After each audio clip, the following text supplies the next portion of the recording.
Virtual reality is the promising future of video games, and yet one of the most praised games on the platform right now is essentially Time Crisis. Crisis VRigade is a light gun game lifted straight out of '95, now strapped directly to your corneas. And while there's a host of VR pew-pews on the market right now, the thing that sets it apart is its arcade style and punishing difficulty.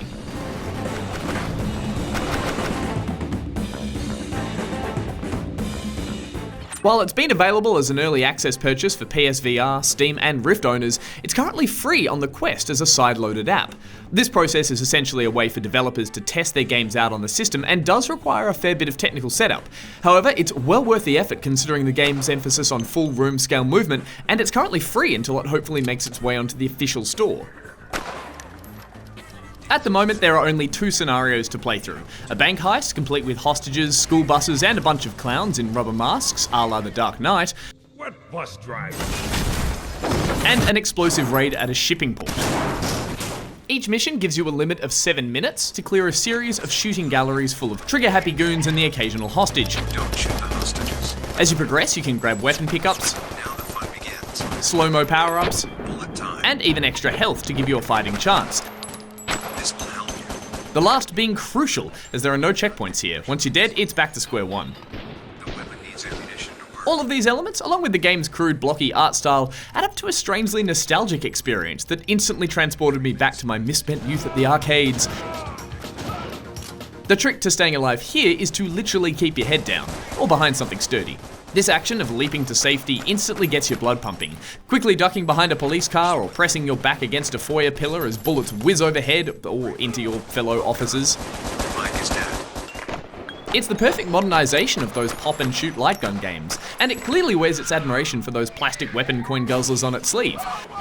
No doubt this is why so many VR enthusiasts have been singing its praises, especially as the Quest version gives players total freedom to crawl, roll, and whatever this is. While developers Sumo Lab have been steadily supporting and updating the early access, like a rookie cop on their first ride-along, there are bound to be a few teething issues. Son, this is the game. I'm playing his ass. That's my job. For one, taking damage is a bit hit and miss. Without any indicators to show which bullet has your name on it, hits can feel as if they've come out of nowhere, which does add to the threat level and immediate danger, but it's hard not to feel cheated when you're on your last life and one screen from completion. Speaking of which, I'm still actually yet to complete either of the scenarios. Honestly, I think adding a timer feels like overkill in what is already a brutally difficult game. I haven't even attempted the strangely named Hell difficulty, which doesn't even care if you were just a day from retirement, one shot and it's all over, Mendoza. Mendoza!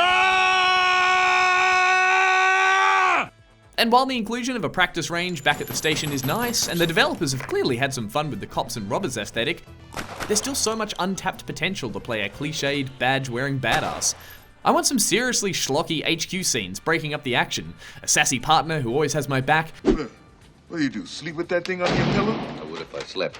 and a chief that's constantly busting my balls. You were not prepared for this mission. Maybe it's because I'm looking at this all through rose-tinted aviators thanks to my love of all those arcade light gun games of old, but Crisis VRigade feels like I've literally stepped into one of those low-poly pocket money pinching machines and I just want more. Fortunately, one of the developers, Diego Martin, has recently announced the team are already working on a sequel.